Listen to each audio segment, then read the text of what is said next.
Hello and welcome to Breakfast Central here on News Central. The gentlemen are back on your set, ready to deliver the freshest and the latest stories, plus incisive analysis. Not forgetting to let you updated, or giving you updates rather, on some of the latest stories from Nigeria and possibly outside Nigeria. My name is Joe Hansen. And the gentle lady is unavoidably absent today. I'm talking about Olive. I am Benga Bora. Welcome to Breakfast Central. As you know the drill, we bring you the latest information, news, and dissect the biggest stories in the news so that you can have an understanding of how these things work in Nigeria and, of course, across the world. Welcome to Breakfast Central. Yes. That's right. Well, it's been a very, I'd say, splendid night rest up until this morning. I always say one thing. I mean, thank God for life that we're alive. Yes. It gives us the oomph and the background, the reasons for us to actually push further, and that's why we're here. But that doesn't stop us from doing what we know how to do best, taking a look at the big stories on our wake-up conversations. And it's Tuesday. And before we get to the big stories, it's Tuesday, and today is, it's crunch time for the Super Eagles. Today is decision day, D-Day. It's today that we'll know if they're going to the World Cup. Shout out to Cape Verde.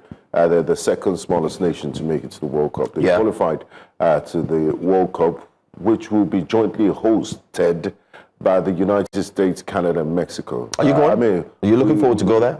Yes, if we qualify, and I really hope our I think I should walk around hope that our too, group, you know. If we qualify, I hope our group would be Mexico, because it would be nice. It would be carnival-like, so much colors, spices. I don't want to go to the United States of America. With the want to go to visa Mexico. And if the United States government sees my social media feed of how critical I've been of their foreign policy, I don't think they'll grant me a visa. So let's go to Mexico. Mexico. That's right. So it's basically like rooting for the Super Eagles right now. It's like saying, let's go, we can do it. Hopefully, they really can do it. And hopefully, Nwabali would not be up to any funny tricks. Nwabali, I don't know. What really can we do? He keeps his what tricks. Can we do to Nwabali? Maybe we should bring back that fine boy. That plays in the Netherlands. Yes, Maduka Okoye. He would just catch one ball and do like this. So when he just palms one ball, he made one mistake and that was it. Lost his place. Yeah, exactly. Sometimes you even wonder if he has makeup on the pitch. But good luck to the Super Eagles. You guys can do this. They're playing in New York at the what's that stadium called again? Stadium of the Den of Champions. Yes, that was built under the Apabio administration. And we really wish. We wish you all the best on behalf of the breakfast team. And come this same time tomorrow, I will be popping bottles. Oh, this is breakfast television. Yeah, you'll be taking coffee. Yeah, you'll be sipping coffee. Sipping coffee on your behalf. Now calm down. Okay. Take it easy. Anyway, let's start off with our wake-up conversation real quick, and we're making it light.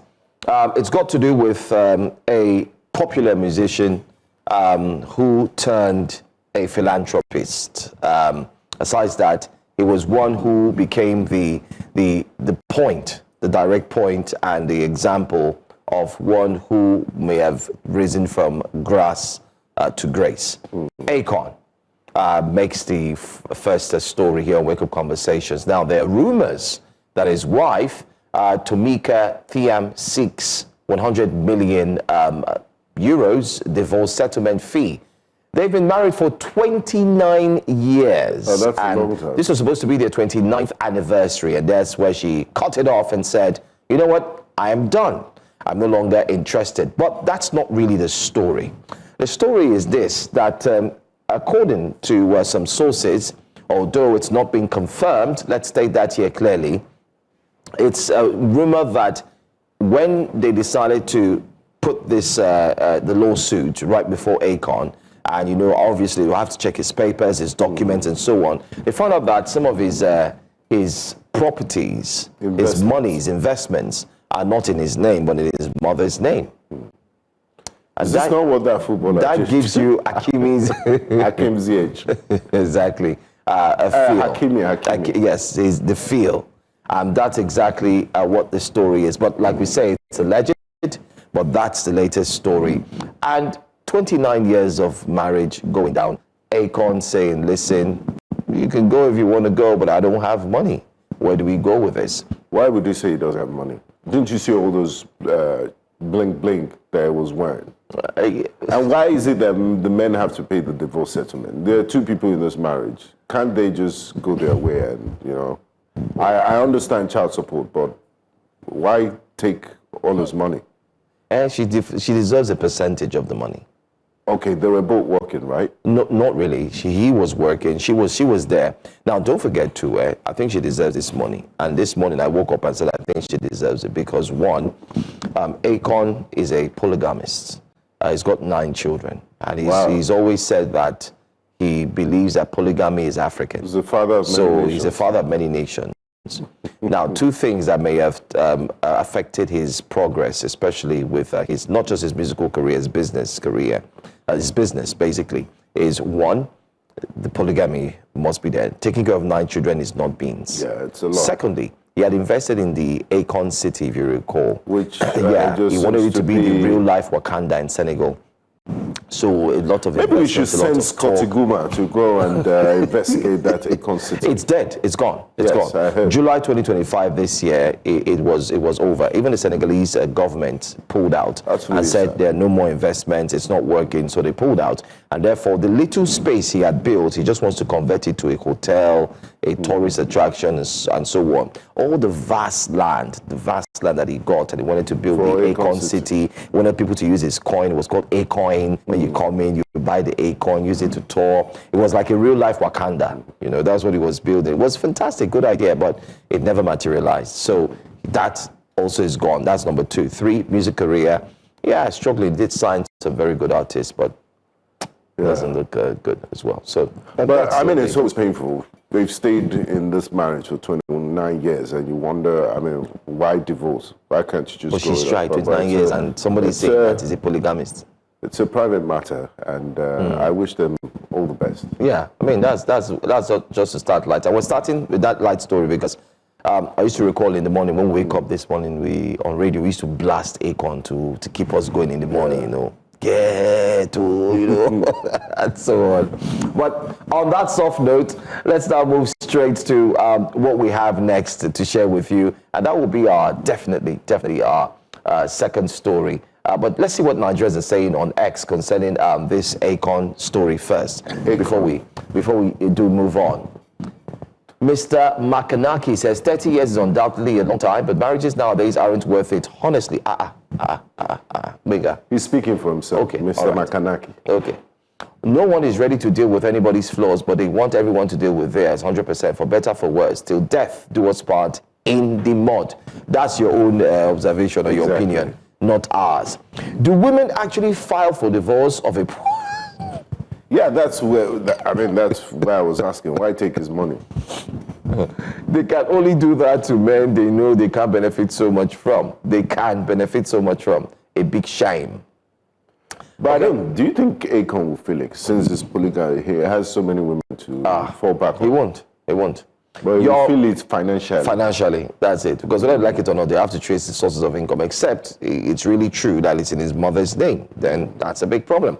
You rich people, stop keeping your wives looking younger. Let them look old like their age. Making them look younger gives them the mindset of starting all over again in different man's way. I don't understand. I don't understand this one. Though. Yeah, maybe he's talking about the Botox and all that was done. Kojo says divorce these days looking like part of a to-do list. I agree with you, Kojo. It's a major worry. If she stayed that long, it means she tried. The decision should be respected 100%. I agree. I agree. Anyway, that's all we're going to take. A quick one. Okay, Fable T-Man says he's been saying that nobody wanted to see... Yeah, I love Nobody wanted to see us together. I guess he's now finally lonely. Oh, I like what he did there. It's not lonely. Oh. You know? Yeah, lonely. Yeah, I'm so lonely. But it's not. He has them. But that's the story. That's how we're starting off. We want to start off on a soft note, because we understand that when we go into the political space, sometimes it drains. Yeah, people get agitated. And, It drains. It takes However, a lot of your blood. That's why before I come to work in the morning, I make sure I drink blood tonic. Correct. Keep me going. Let's go to the one that will drain the blood tonic now. Let's go to our next story, Wake Up Conversation. It's got to do with the Ogun State governor. Now, residents are suing the Ogun State governor over bad roads. Governor Dakpo Abiodun. I think Lagos residents should also join this. If they should include the Lagos State governor in this, please, because the state of the roads are terrible. Please, I would love to know those in Lagos who are willing to do that. And let's call them, let them join us, let's ask questions. I have my own share of, explaining why my experiences are there. So it's obvious. But then again, this time Ogun State, if you want to know why they are about to sue the governor, I want to show you a video. In this video, you would take a look and see the poor state of the roads in Ogun State.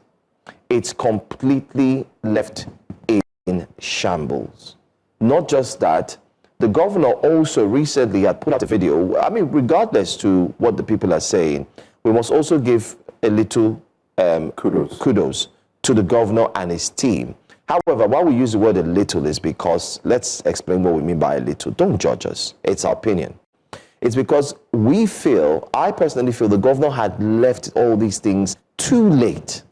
It's too late because it seems like focus was on the elections and so on. And after the elections, the agro airport. Agro airport, focus, the roads. Now, it seems like there's construction being carried out in some of the roads. We have footage of that as well. I don't know if we can put that up. Some roads are being done, but there's some major roads that have been abandoned. That should have been prioritized. And they've been talking about this for long. We've seen comedians use it as skates. We've seen influencers talk about the roads. They've called him out and say, okay, so how do you want us to go about our daily lives? That you're just traveling up and down, following Mr. President. Your own state is suffering, you're neglecting it, and now you're part of those that say that... what's really going on here? It shocked you? Yes. Okay. There are more videos, there are more footages. Was there a tsunami there or something? Yeah, there are more videos as well. This is just the rainfall and so on. Let's get to see some more videos. Let's hope that we can get these videos out as well, because we did lay our hands on these videos, and it shows what people are going through. Benga, this is the video. Take a look at this. It's terrible. I mean, there's this is a major road. Vehicular movement, because look at what people go through. Muddy.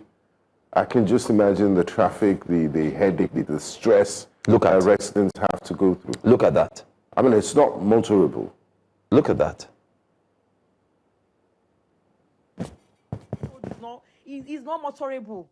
I repair my car weekly, on a weekly basis. If it is not hand, it is leg. Sir, should I move my tax back to Lagos State, where things are working, where I see value for my money? Sir, tell us what you are doing with the Ogun State allocation. There is no single road that is motorable that you will drive 10 minutes drive straight without you entering one pothole or the other. You will be coming from Lagos State, driving smoothly. The moment you are looking at Ogun State, sir, you can do better. Sir, you need to do better with your allocation. This road is terrible. This is a major road, a big road that leads to a... Benga, if we're living in Ogun State now and we have to apply that road, I don't think we'll look this clean. No. But that doesn't mean that Lagos State should just be celebrating. Because Lagos is also going through serious road crisis. Parts of Lagos State. I mean, you look at Jago News Central did a piece on Amuodofin local government area, and you could see the total neglect there. Yeah, that was Mazina, right? And I'm sure that they do take money from taxpayers in those areas. Lagos State does not miss taking money from taxpayers. If you're taking money from people, the least you can do is to just provide them a semblance of government presence that, look, we're aware of your plight, will make life better for you. But these things go on year after year, up onto election period. They make promises and they never deliver. It's really sad and heartbreaking. And I really hope that the Osun State government will do something, the Ogun State government rather, and all state governments in Nigeria basically, about the state of infrastructure. The people aren't asking for more. The people have been through a lot, and the basic minimum you could do for them is to provide infrastructure so they can go about their businesses and lives without much stress. I mean, if they keep saying that they've gotten more federal government allocation, so what then my worry is if you're getting more, so what are you using it for? Then I really don't understand the obsession with legacy projects. Statues, massive airports, Lagos to Ogun State. I'm not saying they don't deserve an airport. They shouldn't, be ambitious. But while you're ambitious, please don't neglect those low-hanging fruits, the basics. Because Ota is a border town with Lagos. Absolutely. If you look at all the buses there, they're painted in Lagos's black and yellow. So it's a very critical part of the business route. People live in Ota and work in Lagos, commute. Yeah. So that's a very sensitive part. There's heavy vehicular traffic, and it's a no-brainer that let's fix this border communities and attract Lagos residents. If Lagos is complaining of high rents, develop them in a way that business can come to Ogun State. You can't just develop Abeokuta because you're governor and think, that's the whole of Ogun State. You need to spread this development and, give every local government a sense of belonging. And hopefully this video and this clarion call by residents of Ota will spur the government to do something about the terrible, terrible, deplorable state of the roads there. Very terrible. Let's see what Nigerians are saying on X regarding the poor state of the roads in Ogun State. Let's see what Nigerians are saying. Pella Ika says, if federal government knows that they won't fix the federal roads in Ogun State, they should stop collecting revenue from us and leave our natural resources to us. This level of marginalization is crazy. No single federal road has been fixed in Ogun State in 10 years. It's state government that's fixing federal roads, but they are collecting revenue from us. States that do not contribute half of what we contribute don't have such horrible federal roads. All the roads that link Ogun State to Lagos has been in horrible shape since forever, and none was touched. None. It calls on the president, if you know you won't fix our roads, don't collect revenue from us. He's very right. He's very right. Because there's an industrial zone in Ogun State, and their contribution to the national purse is quite significant. So it's only fair that they get some assistance from the central government in Abuja. And it's saying, look, if you're going to keep getting all those monies from us, why don't you show some sort of appreciation and do something? Because the states that their contribution, their VAT contribution to the federal purse is insignificant, but you wouldn't see such roads in the state. My other concern is how long will the residents of Ogun State continue to suffer to fix their cars and so on? Hence why many feel that this is a bold move to sue the government, because it will make the government now pay more attention to the roads. Because when I think about it, things are tough. So if I'm a salary earner, I earn just 250,000 naira, for instance, and I have to spend every month 140,000 to fix my car. You have children. You have school fees, you have rent, you have a lot to do. It can become frustrating because at the end of the day, you ask yourself, is it really worth it?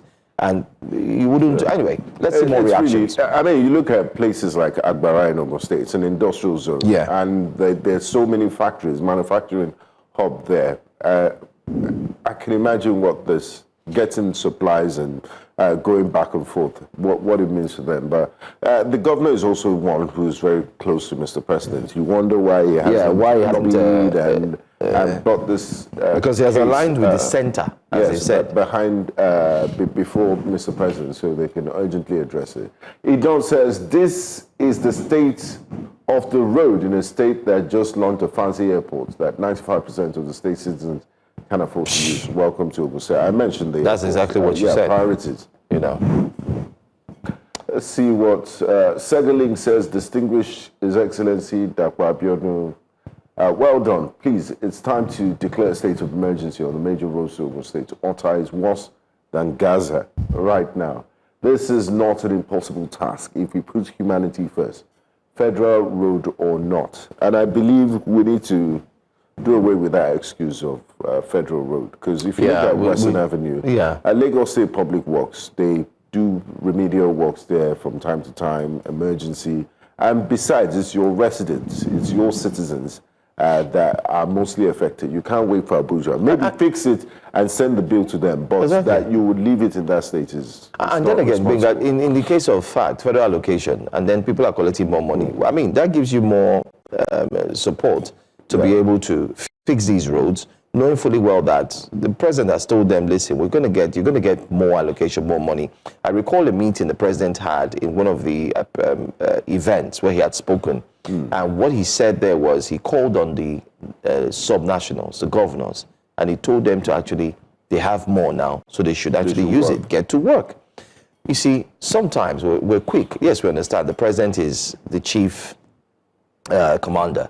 And we just want to ensure that we speak to him because we feel that if he speaks out, everybody would listen. But sometimes, I like what the Ogun State residents have done. They, apart from just waiting to call on the president, what they've done is they've spoken to the governor directly.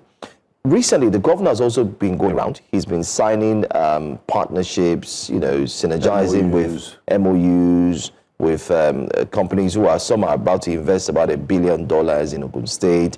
He's talked about the seaport and so on and so forth. He's been doing a lot of walk around. People will call it show walking. But if you check the comments and you ask people who live in Ogun State, they will tell you, oh, it's just a mere show. It's a show. Cosmetic. It's cosmetic. It's just a showmanship that's being put up because the real issues are still not solved. And I think it's high time that governors really know that, listen, what the people want is not, the funny thing, what people want is not much. Yeah, it's basics. Road. Light. Health. Just ensure that you put hospitals around. I'm still a big, I'd say, supporter of just the way you have banks spread across different streets. I think hospitals should be spread across. That's the idea behind the primary different healthcare places. centers That's in it. every ward. Spread across. People would have jobs. Medical personnel would not travel. Spread across. Anyway, I'll come back to that conversation. But that's what we're taking very quickly. Let's wrap things up as we go to Madagascar now. Benga. Yes, the president, Andrea Jolina, seems to have fled the country. And they had been protesting the state of the country, the Gen Zs. And we've seen this happen in Kenya earlier this year, and of course in Nepal, that famous one. And this wave, this Gen Z wave, has spread to Madagascar, where the president, Andrea Jolina, is reported to have fled the country over persistent protest. And I think things change when the army decided to join the supporters calling for change in government. There you have it, images of the military taking over the country, the affairs of the country in the wake of the protest in Madagascar. Well, the Madagascar incident is just basically a wake-up conversation. Why are we talking about it? We're talking about it because, Benga, it's very key. We're starting to see a new movement globally. You did mention Kenya. We've also seen Nepal. And now we're seeing Madagascar. And all of these are linked to what they call Gen Z movement. It's a Gen Z movement where the youths predominantly have tagged themselves as Gen Z. They've decided to take on that name and say, yes, we're Gen Z. And when I watched a few interviews of some of them, especially the ones in Kenya and the ones in Nepal, they had said, remember the young lad in Nepal who was talking? There's this young lad who was galvanizing the movement. He stood on the podium. I believe he's a student of the great, what's his name now? Martin Luther King and the likes. And he spoke very, very, very tough. And he said, listen, we have to take this ourselves and so on and so forth. While we're not in any way supporting violence here, but whether you like it or not, it would lead to violence. And if you don't address the needs of the people, it leads to you can't control how they will react. And there's only so much the security operatives can do. If you look at the population of all countries, the population is definitely more than, and you can't open fire and kill everybody because they have a right to protest. And if you don't address their needs, these things can snowball into something bigger. And of course, in extreme situations like Madagascar and Nepal, we've seen a change of government. And also in Sri Lanka, sometimes. Absolutely. The helicopter incidents, climbing on top of the presidential palace so as to escape, so that you don't get caught. They should serve as a lesson to leaders that. So there's Kenya, Sri Lanka, Nepal, Madagascar. It's more interesting in Africa because over 60 or 70% of our population is under the age of 30. The youth. We have this problem of youth restiveness, unemployment. So if you don't quickly fill those needs, fill those holes. As a matter of emergency, it might develop and snowball into something you won't be able to deal with. I agree. I don't know if we have what people are saying on X concerning this particular story. But then again, let's quickly look at it. Moduroti Dada says the whole population of Madagascar is a little over 32 million. Nigerian youths alone are double, if not triple of these lots. We can tell you that they're triple, by the way. They rather fight themselves online than hit the streets to fight the common enemy. When we are all ready, we will do the needful. Okay, this one is talking about as a precedent to what may occur here in Nigeria. Okay. And the main conversation online, I mean, if you feel the pulse, is about what's the latest iPhone 17? iPhone 17. So there are two individuals that feel, you can buy one for 480, a remodified XR, and there's another one for 280,000. It just shows you the mindset of what really is priority to some section of Nigerian youths, because I'm not going to paint all of them. No, not all of them. Brush. Yeah. Okowal Samson says, it is just a waste of time for the youth because another junta has taken control to whose mercy they have to depend on. If they themselves were the ones taking leadership, then it would be something to celebrate. Otherwise, thanks for bringing in another junta for yourselves. And that's true. Sometimes these protests don't lead to positive results. They have, exactly. 100 million Gen Zs in Nigeria are afraid of 100 million policemen, out of which 70,000 are escorts to politicians' wives and their kids. Well, by MBA, I want to believe, I don't know where you got your data from, but then again, truly Gen Z is a revolutionary agenda in Africa as a whole. They will shape the continent within less than 10 years as from 25th June 2024. Take this to the bank. And also, it's very easy for people to say revolution this, revolution that, let's do this, let's do that. I mean, and I think we need to start playing the National Orientation Agency. You need to, the messaging from the government has to be intentional that, look, we understand your plight, we're being deliberate about this communication. And they also need to get into the psyche of young Nigerians. There's a whole generation that I forgot that we fought a civil war. It was bloody. Imagine men in society. All you have to do is just look at other countries that have wars. Men that were high-functioning members of society, that were bankers, that had families, that carried themselves with dignity. Just because of war, they have to line up. The entire family lives in a tent. There's mass displacement. They have to line up in the morning to go get food. The aftermath of war. From World Food Program. So let's be careful in our use of language and in, stirring up the earnest nest, heating up the polity. Nobody wants war. Nobody wants violence. I'm not saying you shouldn't hold your leaders accountable, but, calling for, people are so irresponsible on social media, let's scatter everywhere. Let's declare this and blah, blah, blah. You need to know the effects of war. You think, you better appreciate... when you go on X, like what we saw, we see them agitating, calling... it's okay, it's all right to show that you're not happy. Yes. You're unhappy with policies, decision-making, and we've said it time and time again here, even when we do not speak our opinion when it comes to the interviews, but we ask the questions. And like we asked the question yesterday, and the SS, he was angry. It's the right to ask, because the truth is, just as we asked yesterday, did the president assent? Did he agree? Did he approve this? We have a duty to hold our leaders accountable. Little questions like that just need the answers.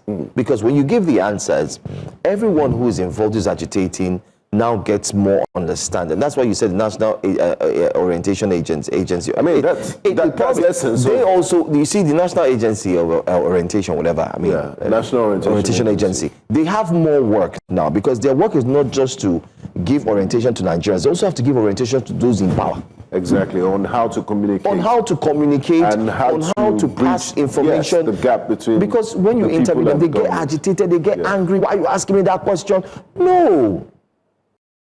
And you know, the essence of the interviews and this dialogue that we have with government officials is to also give them an opportunity to sometimes speak, because people assume on this side, if you're not on their side, you think everything is easy. So it's not give easy. Them a right to fair hearing. Let them speak, and then the people would say, "Oh, I thought this was this," and make up their minds from an informed perspective. And Binga, I feel for the National God help me today. National Orientation Agency. I feel for them. You know why? We are in a country where the president hardly grants press interviews.